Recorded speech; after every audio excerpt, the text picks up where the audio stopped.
Hey, everybody. Welcome again to another episode of the Triangular Compass.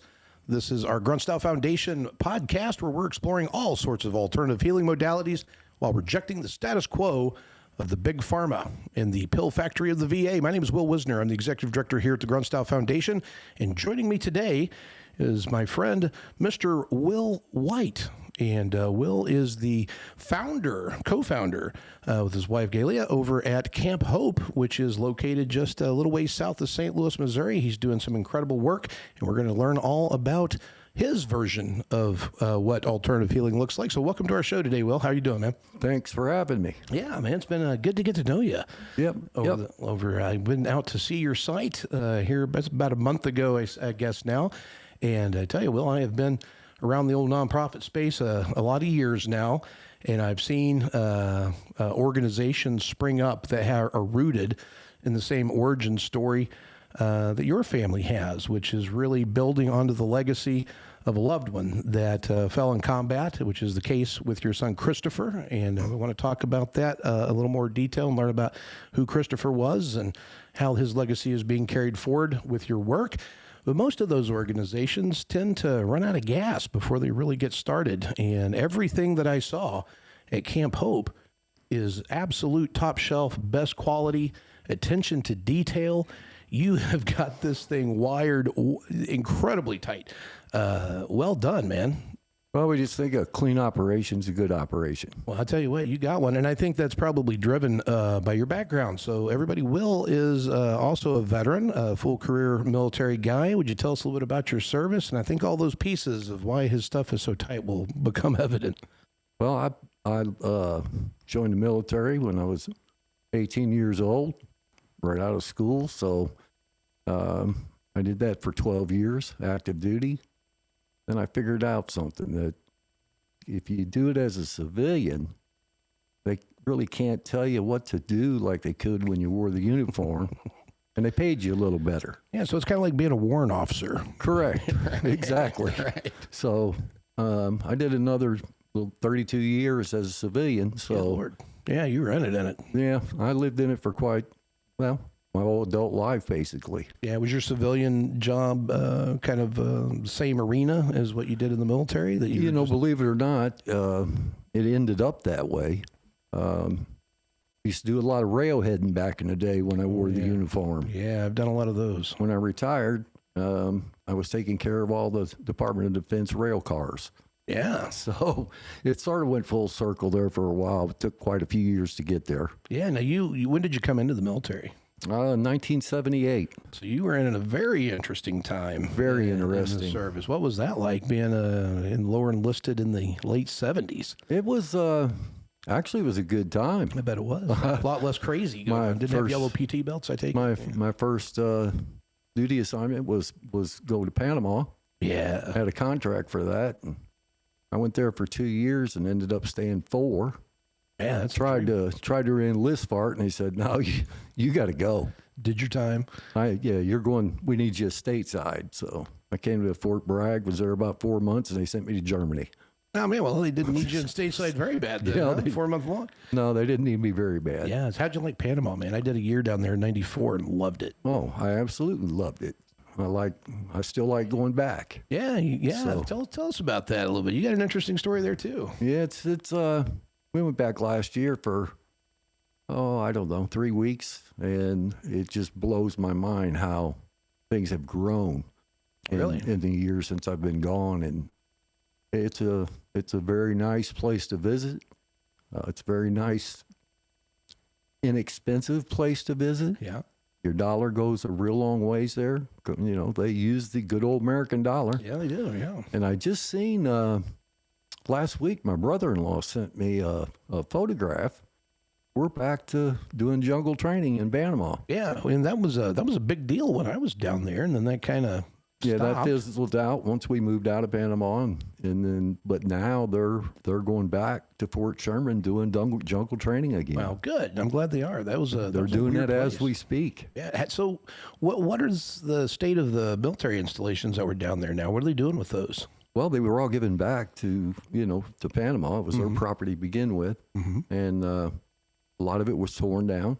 Howard Air Force Base, where we all flew in and Yep, out of, is yep. still there. Yep. They use that as a commuter type airport.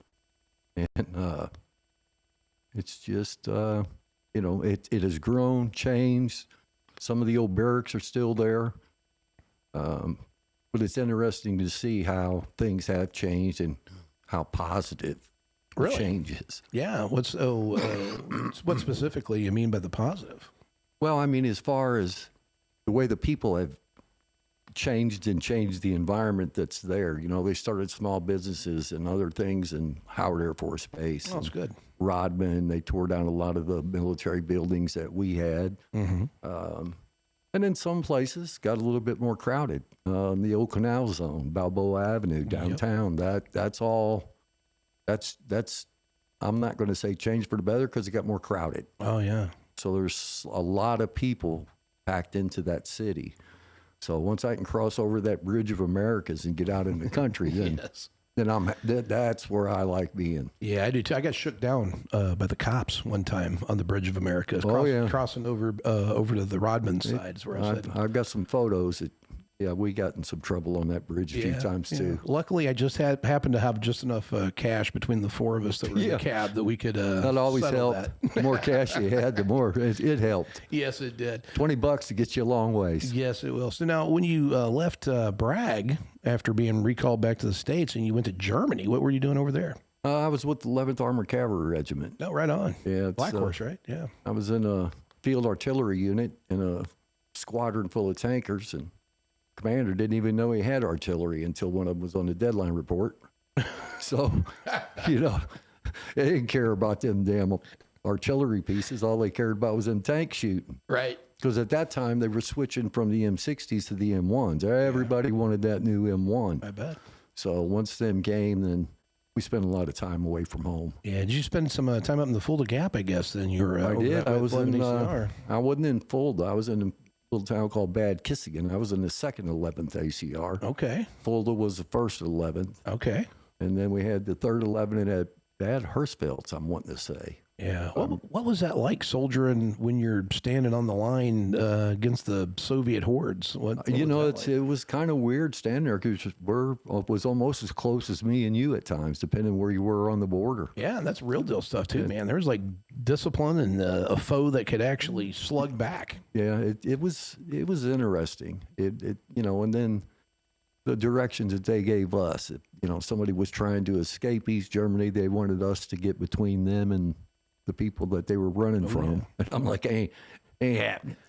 I help them get across the best I can, but I ain't getting them in the middle. Yeah, because I imagine they actually probably. They were using real bullets to kill their own people if they Good tried Lord. to escape. Were you ever involved in any of that? No, kind of stuff? never. We had very few border crossings, actually. There was a few, at times. Mm-hmm. Of course, they had German Shepherds chained up and down the border. They had landmines on the border. So it wasn't to keep us out. It was to keep their people in. Right. And, that was not that long ago. It was not. And it's like that is just telling stories of a different planet. Correct. Yeah, when the wall fell, when that finally come down and everything opened up, I haven't been back to Germany since then, but I know a lot of people that have. Yeah. And it created a better environment for them as well, it seems. Yeah, I would imagine it would be better living outside of the Iron Curtain than within. Because you had families separated from east-west. So, yeah, it was good for them. Yeah. Well, what's it like, having that kind of understanding of that place and having lived through that and seen what was there? And, now it looks like we're leaving Europe largely. I mean, they keep talking about us pulling out of Germany and all that. What's your thoughts on that? I don't know. I'm a little skeptical on that because I think we're placed where we need to be placed for strategic reasons. Mm-hmm. And I don't think sometimes that's all thought through. The whole process is thought through because if you change one thing in one place, it's going to have an effect somewhere else. Yeah. So those are things that I think that are not completely, that whole circle of things hasn't been thought out, that whole process, what's going to happen during, what's going to happen after. Yeah, that seems like we were talking before the show, kind of similar things like our experiences in Iraq when we got rid of all of their military. Right. I mean, we didn't think that through. There's a lot of things that we think about how we're going to do this and do that, but how are we going to end it? How are we going to, what are we going to do to close that chapter, period, and be done with it? So you were a long-time career guy in the military. You did your full 12 years in active duty and then 32, you said, total? Yep, total. That's a lot of time in the military, man. Yeah. You was really being your blood. Yeah. Your family, did you come from a military family? I do. My father was in Vietnam and, of course, lost a son in Iraq. So it's in me. Yeah. Well, let's talk about your son a little bit. His name was Christopher, and when was he born? Christopher was born in 1982. And raised here in Missouri? He wasn't, not in Missouri because I was always still active, moving around. Yeah. I moved around a little bit in the civilian life, but that was by choice a lot of times. And usually it helped me in the career part of the job. But, Christopher learned at a young age that we need to help other people. So we sort of had a girl that worked for me, and her husband was in a car accident on the way to work one morning. Ended up in a wheelchair, paralyzed from the waist down. And I just happened to be talking to her one day, and they had just bought a piece of property, built a brand new log cabin. He wasn't able to do anything anymore. So we were sitting there one day at work, and I asked her, I said, what about hunting? She said he'd pretty much given up on it. So I told Christopher one day, I said, we need to make a spot for a wheelchair. I invited him out, and I had perfect place for him to hunt. And we did. He did a nice job, cleaned it out perfectly for the wheelchair. The guy come in, killed him a nice buck, and got the dude out of the woods, got it loaded up, he got back in his car and took it home. And his wife just told me how excited he was. I bet. To be able to do that again. Yeah. So that's where the idea of Camp Hope came from. Didn't know at the time, but that memory's always been there. Yeah. And seeds planted deep. Oh yeah. So here we are today.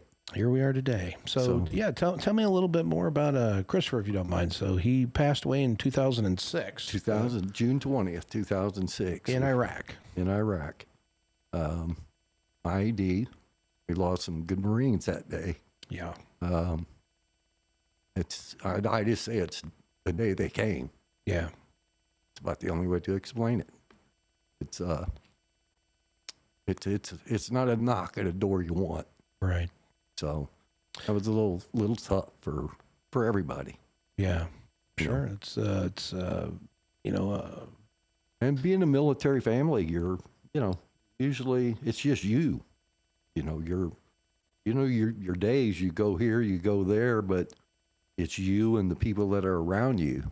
You become a family at that point.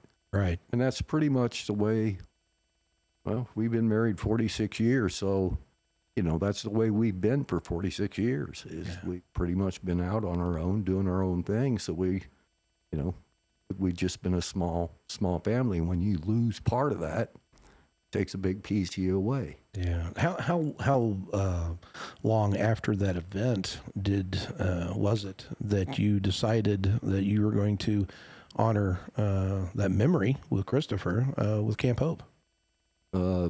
In 2006, I mean, so right away. Yeah, it was pretty much immediate. I'm like, we're going to do something. And then that year hunting, sitting in that tree with all that time to myself, I had this brainstorm idea. Why don't we do this? So, and we did. And we're the first organization to do it, to step up and take our combat wounded veterans out in the woods.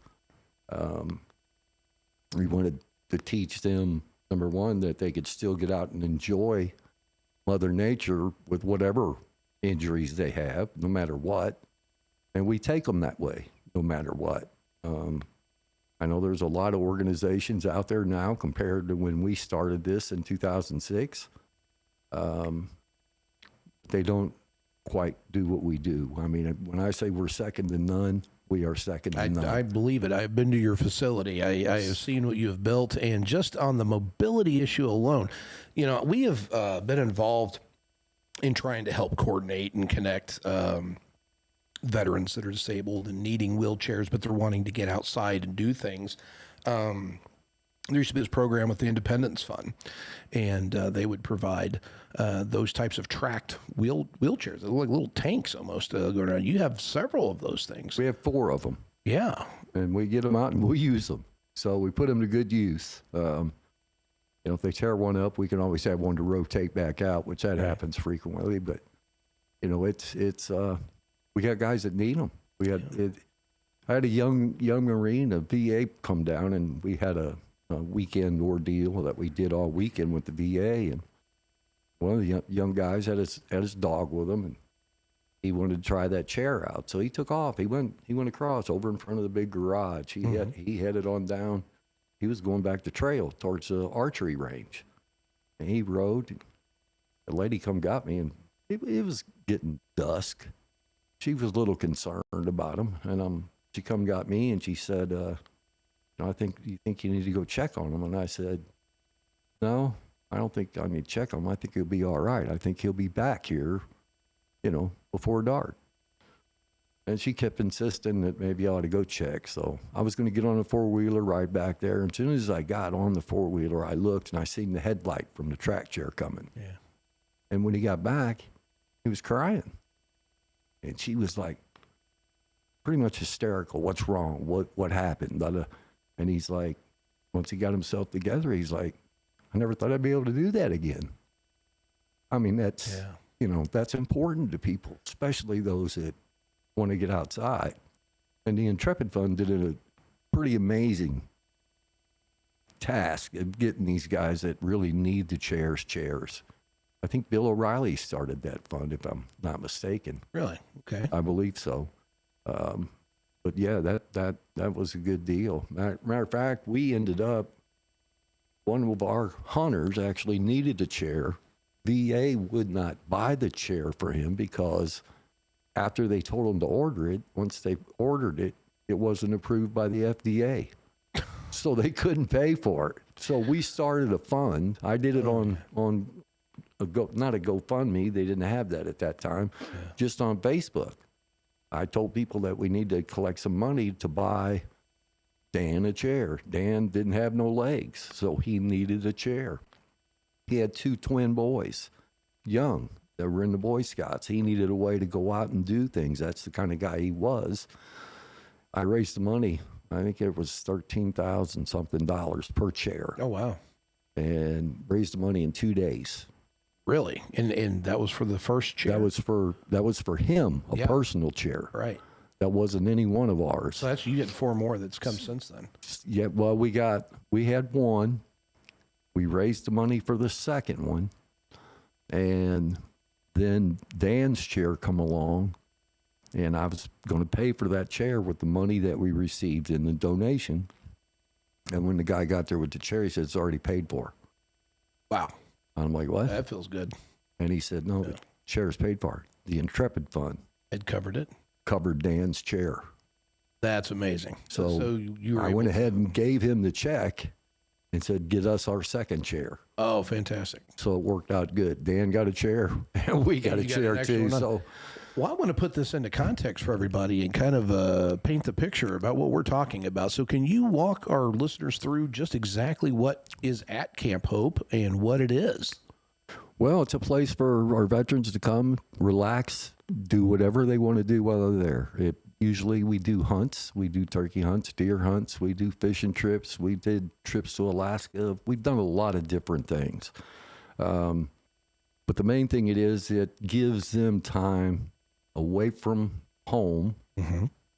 The wolves may be knocking at the door. You never know what's going on that side of the house. And we want to try and, make them as comfortable as possible. So we pretty much, as long as it's safe, we let them do it. That's the main thing, is we don't want nobody hurt. We got 4-wheelers and side by sides. We got guns and we got all, so we pretty much take care of what needs to be taken care of and let them just sit back and enjoy themselves and have a good time. Well, it's an amazing facility, and of course, we're going to be showing B-roll and stuff of the site and everything of what we're talking about while we're talking. But this is a big site. This isn't just a little camp pad with some RV slots on it. No, This it's is quite a facility. we sleep 23 people. We've got 4 cabins. Actually, we got 5 cabins. We got a lodge building. We've got. Which is ridiculously cool, by the way. I don't know where you found the taxidermist to take care of all that stuff, but you got like a little Bass Pro Shop kind of thing going on in there. Actually, our taxidermist is one of the first soldiers we have ever had. Really? Tell us about that. Because there's some cool stuff. And there'll be, again, pictures rolling. Name's Jared Feldman. Okay. He has Ozark Taxidermy just north of Springfield. And he was one of the first troops that I ever had. He was in my brother's ROTC class in high school. Serendipity. And then joined the Army. Got 2 Purple Hearts. He was with the 101st. And Jared come to Camp Hope. I had 3 guys the very first hunt. That was in 07. The very, very first one we ever had. It was hard to contact troops at that time. Still trying to figure all that out. And Jared come in and figured out he needed some help too, so he went off and got some medical assistance with the VA. And he came back, decided he wanted to be a taxidermist. And he trained with probably one of the best in the state. I don't know who that was, but he taught him very well.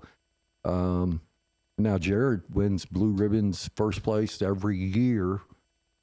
You know, in the state of Missouri, nationally, he's taken top prize, top ribbons for some of his mounts. So he's doing very well at it. He does all of our mounts for our troops. That's cool. Every one of them. You've got a lot of impressive stuff in there. Now, did he do the bear, that big bear that's in there? No, but he did that bobcat with reaching for that pheasant. Yeah, that's a good one too. Yeah, he did the bobcat. And then I had a set of horns. It was the last deer that Christopher ever shot. And it's off our farm in Kentucky. And I told him that year, I said, look, I'm tired of paying for all your deer getting mounted. I said, you're going to pay for this one yourself. So I just got the horns off of it, and kept the hide. Well, eventually he never did mount that deer. I kept the horns. So my brother snuck them horns off, gave them to Jared. Jared usually hunts with me on a bow hunt before the troops come in. And he ended up getting a hide from me. I had no clue that he was taking this hide and mounting them horns. So I don't know if you recall seeing the big Marine Corps plaque with the deer. With the deer, yeah, the ones the far end, yeah. That was the last deer Christopher ever shot. Oh, okay. I guess I missed that part. But that's a really striking piece. I mean, you got some pretty good people of talent that are lending their time and their no talents. doubt about it. Jared, you're a completely volunteer organization, 100%. 100% volunteers. And so now, did the town, when you were first decided on this really cool site, like, I mean, it's beautiful where you guys are. The landscape is phenomenal down there. When you decided on that area, did the community rally around you to help get that thing kicked off? Because that's an ambitious project. Well, being from that area, growing up there, I had a lot of support from people that I knew, which worked out perfect. And then the community, of course, it accepted it tremendously. We couldn't have picked a better location, to be quite honest. I mean, we're right in the middle of the country. Mm-hmm. We cover all the expenses for our veterans. If they fly, we buy their ticket. If they drive, we pay for their gas. It costs them absolutely zero. We pay for all their hunting license, hunting tags. In the very beginning, I set up a hearing with the Missouri Department of Conservation and went in and argued the point that, look, these people didn't fight just for Missouri or Illinois or Nebraska. They fought for the United States of America, and we should recognize every veteran from across the country in Missouri that is 60% or more disabled, that they hunt as a resident. Mm-hmm. And before I was out of Jefferson City, I done found out by a phone call that they had approved it as soon as we walked out the door. Oh, that's fantastic. So we got that law changed, and now veterans from anywhere in the United States, as long as they're 60% or more disabled, they can come to Missouri and hunt as a resident. No doubt. So I'm today years old, and just when I learned that. yeah, So that's a big thing. yeah. The first year they did it, they actually put our name in the book saying that we got that law changed. So Man, that's why hell I wish everything could be corrected through Jefferson City that easily. yeah, Man, it's well, it made sense. Yeah, it sure does. And you know, there's a whole panel of people with the commissioner and all of his staff sitting there, and I know they went through 2 boxes of Kleenex, because not only did I speak, but I also had a couple of veterans there speaking as well, and it was hard for them to say no. I bet it was. So now, okay, so we've got our sign. We're launched, and you're going and running these programs. What do these guys getting out of this? I mean, I think it's implied, but I'd love to hear your take on what you've seen, how you're reaching them, how you're touching them, and what does healing look like by this modality, by being in God's country and hunting and all these things. It's their time down that they spend around the campfire. They like sit around the bar, have a few drinks. That's fine too. That's where we solve a lot of issues with people. You know, you can talk about anything. If someone there has an experience, we've got a lot of military there, staff-wise, that can help. You know, we've had lieutenant colonels and colonels, and we've had just. I had a captain, a captain from the Coast Guard, and I'm like, "What was you doing in Iraq?" And then when he told me what was going on, and I'm like, "I'll be darned." So he was wounded in Iraq, and I'm like, never would have thought. Yeah, Coast Guard. Never would have thought we'd had a coastie, you know. What was he doing there, if you don't mind me asking? Honestly, I don't remember exactly what it was he was doing. Yeah. But I know he had a young lieutenant that was there with him, and I just got it put in a shadow box. But Yeah. he flew a flag in Iraq last year, and he had this lieutenant that was now the security leader for the U.S. Embassy in Iraq. Oh, okay. So they flew us a flag here last year and sent a certificate and all that. So I've got a few of those. Yeah, you got at a the lot camp, of so. cool stuff over there for recognition. Yeah. Well, I mean, it's worthy, man. I am super impressed with everything I've seen from you guys, just from the facility down to the mission. And the peer support, I'm a big believer in this peer support. And the reason we do this particular show and try to highlight all these different modalities is because we believe there are many ways up the mountain for people to find healing, and nobody's going to heal you but you. At the end of the day, we have to provide the container or the setting or the opportunity to get people, you know, to step into their own. And I'm sure that's been tremendously rewarding for you to watch play out over and over and over. So my question to you is, what have these guys taught you? Patience.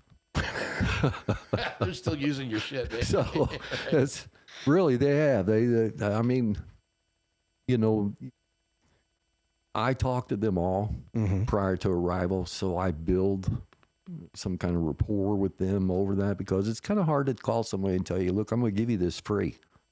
They look at you like nothing's free. There's a timeshare thing going on here. So, you know, it's a little hard, but I definitely learn a lot from them too, you know, just by listening.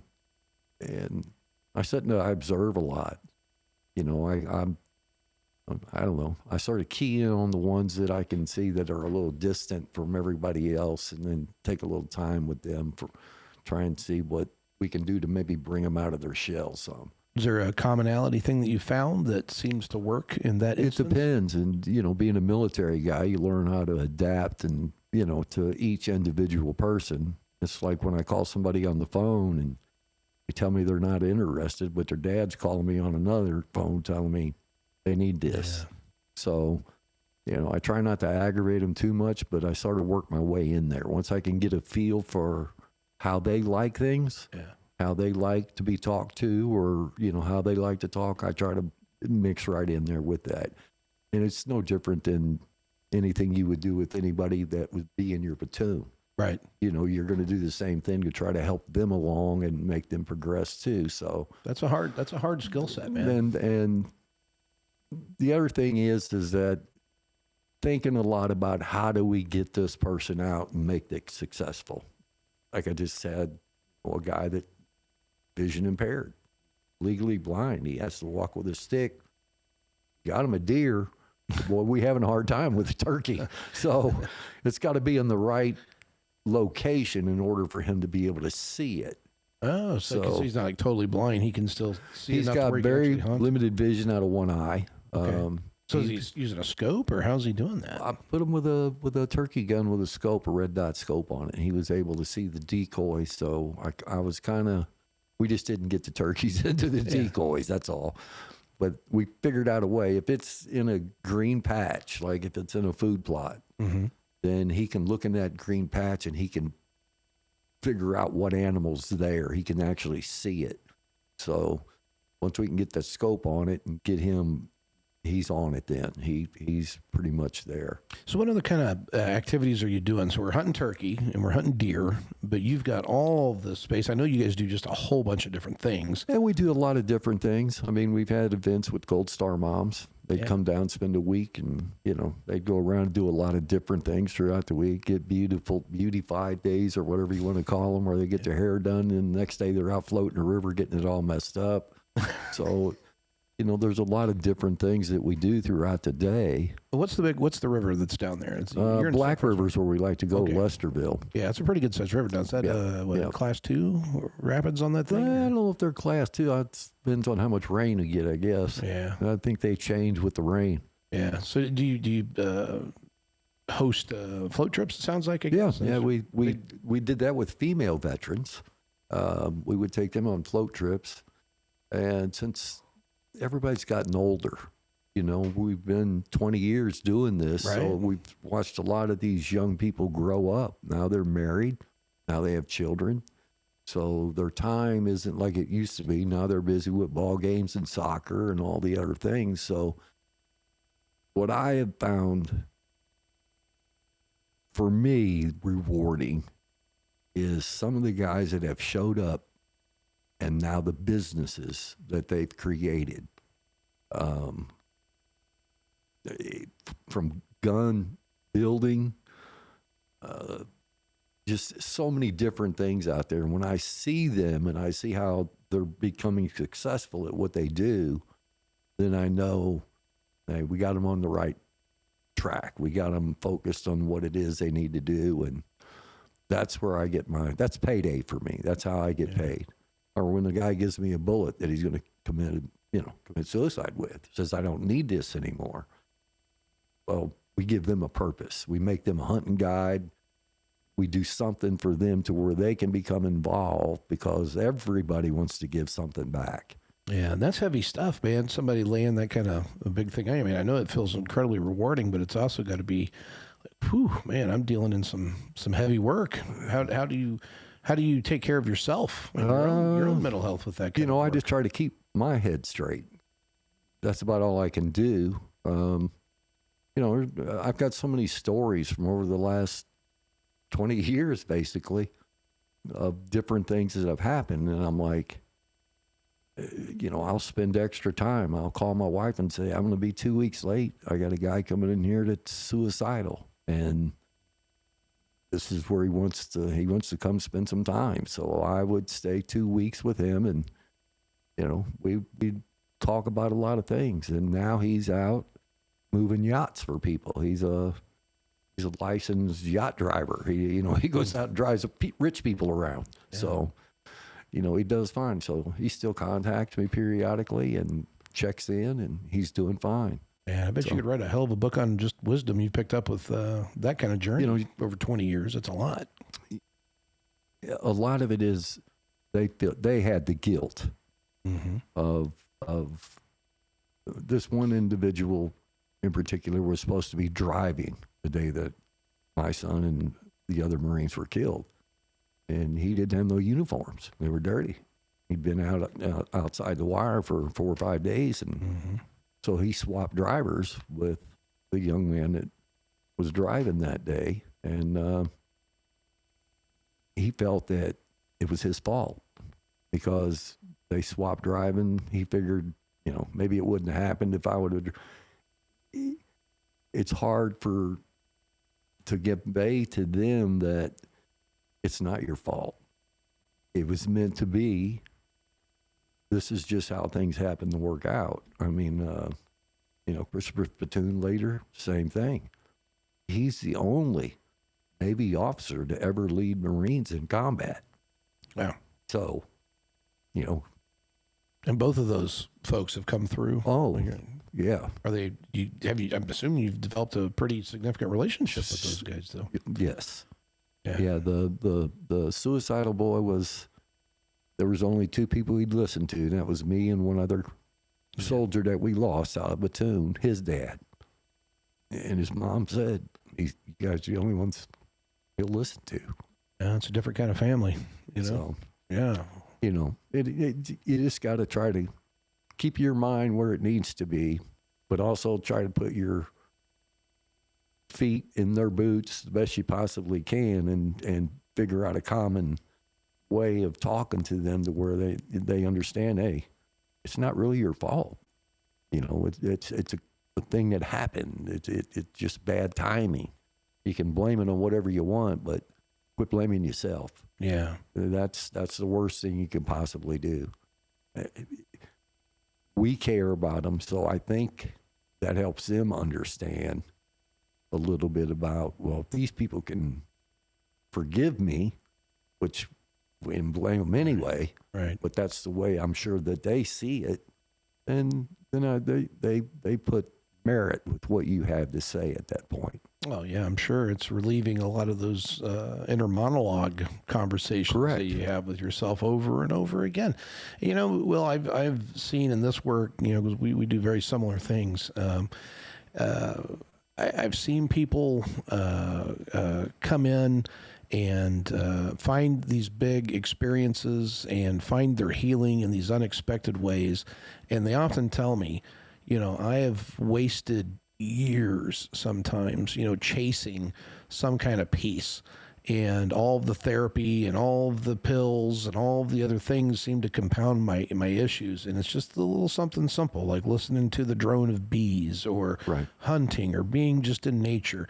I'm sure you hear that a lot. Oh yeah, it's Mother Nature has a way of healing people, as long as you can get out and enjoy it, and that's the big thing. We give them the facility to get out and enjoy the nature. I've had guys that's never hunted before. I've had guys that are professional hunters. So but at the end of the day, at the end of the 9 days is their normal stay. We don't do just a weekend thing. Mm-hmm. The shortest hunt we have is in October. It's a bow hunt, and it's 5 days. And a lot of times, some of them say 6 or 7. So, they don't want to go They don't home want once to they leave, get keep there. it going. But the other side of that coin is, I get a lot of phone calls from moms, dads, wives, saying, thanks for making a difference in our marriage. Yeah. Thanks for giving me my son back. That's how I get paid. That's another payday for me. And I try to share that with all our board of directors to let them know how important what we do really, really is to them. Yeah. No, I love it, man. I am all in. I love your mission. I love your approach. I love the way you've built this thing. I'm still in awe of how you've constructed this thing, and it's all paid for, and you've got a volunteer staff. It's just incredible. So what is the most, because you're not just, is there a bar of what's too much of what you'll attempt to try to help in terms of disability and restrictions? There's no bar. The mission is for us to help them. If you could you give us an example of one of the more challenging types of injuries that you've had to figure out? I've had some pretty challenging ones. I'm not sure how many people know Elliot Miller. Actually, they just did a movie on him past year. I think 2025 was released, called Warfare. And that's about SEAL Team 6 in one day. And it was the day that Elliot got hit. He got hit twice. And Elliot he can't walk. Elliot can't talk. He's probably been the most challenging individual that we've had as far as injuries sustained. And he's a mean bastard. That's all I can say, because most people probably would have gave up on themselves. Yeah. If to be in the shape. But he gets around in that chair. He talks through an iPad. And he got good jokes on that iPad too. So Already keyed up, ready to go. He keeps everybody pretty much entertained at breakfast and dinner. But his brother's the one that really opened my eyes to it. He came and helped me get him up and get him ready to get him shipped back to California. And we were putting him in the truck, and we closed the door, and his brother looked at me and he said, "It's the first place that Elliot's ever been that we hadn't had to come pick him up early." Oh, really? I'm like, oh, that made me feel good. I bet it did. That was another payday, because he was a handful. He ruined a couple hunting blinds with no big deal because he's track chair bound. But I'm like, how in the world did he do that blind with that track chair? I'll never know. It's like he pivot steered all over the top of it. But let's do it away and got another one out for him. Yeah, So, no big. Yep. He likes to hunt with a bow. He doesn't like hunting with a gun. So everything he wants to do with a bow. So we'll accommodate him. Yeah. Wow, man, that's crazy cool. So now if a veteran that's in a situation where they have physical limitations, mobility or otherwise, and they're listening to this, and maybe they've not been hunting or just experiencing that Right. or you just want camaraderie again to be in that peer support type of an environment. What would you tell them? What would you tell them to look for? If not coming directly to you, are there other things like this nationwide, or is this like something that is kind of? I see so many different organizations out there for veterans now. A lot do all veterans, which is something that there's no way we could possibly do. That's why we limited it to the combat vets, the ones that need help, need assistance, need somebody to be with them, to be their eyes or anything else. Because we want them to be as independent as possible, but we also will give them the help if they need it. But we still let them they make all the moves. We just sort of, get them pointed in the right direction if need be. But anybody that's interested in wanting to learn how to hunt, or anybody that wants to get back out to hunt, and they're combat wounded veteran, I don't care what the injuries are. We don't care. We'll take it. We're up for the challenge. That's awesome, man. We're up for the challenge. That is awesome. And after 19 years of hunting with these guys, we've had our fair amount of challenges. Yeah, imagine your fair amount of solutions. You're probably thinking in 4D chess level type stuff on things others would we try to ignore. stay a step ahead, because I never ask what's wrong. Yeah. I don't care. They show up if they're in a chair. Sometimes they'll tell you, sometimes they don't. To me, it doesn't matter. We'll deal with that when you get here. Just get here. That's awesome, man. And you are entirely volunteer supported. Can you tell us a little bit about the volunteers that you have out there working with you, your board of directors that are helping you run this thing? Like, what does all that look like? We got a good group of board of directors. We just started a junior board, and it's a lot of the younger people, mostly veterans, and trying to get them involved in taking over from us older people and letting them start learning how things need to operate, how we run our operation. We try to keep everything on the up, and everything's clean. I mean, we run it the way it should be run, and we stick to that. I mean, sometimes people get a little upset, but the rules are the rules. So, it is what it is.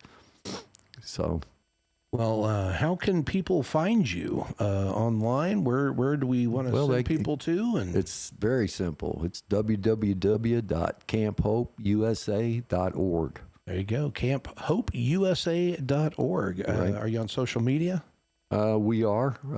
We actually got a young lady that's just starting to take that social media stuff over. Because I know she's been interested about this podcast. She's been hammering me for a couple of days. I'm like, I have no idea what's going on. So I'm sure she's going to want to do that. But yeah, we got a Facebook page, and they're starting to do more things. I'm not a social media guy myself. I'm more of the country, let me out in the sticks type person. Yeah. And, I maintain the deer herd, the turkey. I try to take care of the animals and make sure we have plenty of things there for them to see while they're there, and opportunities to get, a nice animal to be able to hang on the wall if it's deer season or what have you. But And you're also doing other things with different organizations coming through there, and I see you guys host some pretty cool poker runs. It looks like down there. we do a lot of poker runs. Of course, summertime is fundraising time for us. Yeah. We have to raise funds to do what we do. But yeah, there's a lot of organizations that come through. Well, the AMVETs, the VFWs, Elks. There's so many people, so many churches. So that's why I say I couldn't have picked a better place for this to happen. I know we've been at it for a long time, and people are aware we're sound in what we do, and we're focused on what we do, and that is helping our veterans heal. I mean, that's the bottom line. We want them to come off all those meds, which a lot of that has happened already. I remember, 20 years ago, we first started this, everybody had a whole bag of pills. Oh, yeah. And, we had a lot of seizure issues. We had a lot of things. And then once they figured out that their brains were intoxicated by medication and they was able to get some of that out of their system, a lot of that stuff went away, quit happening. And I think the medications have slowed down quite a bit. And medications wasn't always good for everybody. That's right. It put them in a bad place sometimes. I firmly believe that is one of the larger issues that we're dealing with. The work we do, we have a whole pillar that we're dedicated to called the War Cry for Change, where we talk about this overprescriptions of these SSRIs and antidepressants and benzodiazepines that have side effects of increasing your suicidal ideation. In some instances, even creates a homicidal ideation. And we've got 70% of all of our veterans inside the VHA that are prescribed these things. And, if 1 in 6 is helpful, well, what's it doing to the other 5 out of 6? Right. And, that's what I'm concerned on. And I think there's a direct correlation between our suicide rate, which, the VA says it's 17 a day. I believe it's closer to somewhere between 22 and 40 because there's, a whole bunch of these states that don't report suicides. Right. So there's a big gap in our data of what we actually know to look at. So yeah, I firmly believe that it's groups like yours, the work that we're trying to do, with our programs, to be that disruptor to the status quo and say, hey, there is a different way to approach this that doesn't involve all of these other things. And, one of the other big things we love to say here is that healing isn't about fixing yourself. A lot of times it's just remembering who you were before somebody told you were broken, right, and you chose to go along with that. Right. And so, my guess would be that with your work, that's probably the most direct modality that we've talked with or investigated, where that is just putting people into that space to find that out for themselves without the cliche rah sessions and the Hallmark card type of quotes to get them on that path. They're finding it through proof in the pudding. Right. And that is tremendous. We need more of that, not less of that. Do you think that this is? You said there are more that since been. Are we talking scores, dozens more of these types of organizations, or is it just prolific, or how many groups like yours are there? I honestly be hard for me to say because there's so many different other ones out there. that do whatever they do. But I can tell you this, we're the only organization that I know of that own our own real estate, you know, to where we can bring the people in, house them, do whatever. We're the only ones that cover all their expenses to get there. I don't think anybody else is doing that. I don't think so either. And we're the only ones that take care of their harvest when they're, you know, when they're done. We'll take care of that, and they get to come back and then pick up what it is they get to take home as the prize. So I don't think any other organization is doing that. No, I'm definitely not familiar with anything that's doing to that level of service. And some of the ones that I know that I've visited, that, you know, I've had so many people come look at our camp to see how we run it, and they say they're going to go do the same thing, and I'm thinking, okay, you know, a lot of them didn't make it that long. Yeah. I think a lot of people get in it for the wrong idea. We didn't get in it to make financial gain. We didn't want to profit from the loss of a child. So if we did, we wouldn't have done what we're doing now. Right.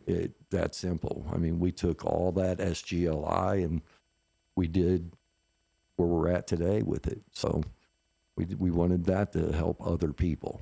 So that's pretty much where we're at, and that's the mindset that we have is, you know, to help our veterans, wounded veterans, any possibly way we can.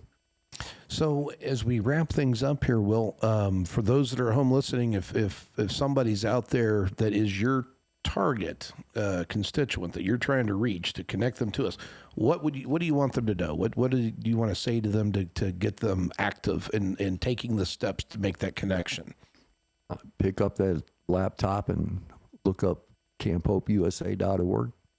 Call one of them phone numbers at the bottom and contact us. And we'll usually within the day, we're right back with you. And if it's something you're interested in doing, then we're interested in definitely having you. No and worries. if you think you can't do it, by golly, I guarantee you can. Figure it out. Well, I love that, man. I look forward to continuing to work with you, man. I want to load you up with some grunt style merch to take back. We want to help, you know, any of these guys coming through. We want to load you up with that, and any way we can be of any help and support, certainly would be honored to do that. So everybody, again, as Will said, it's summertime.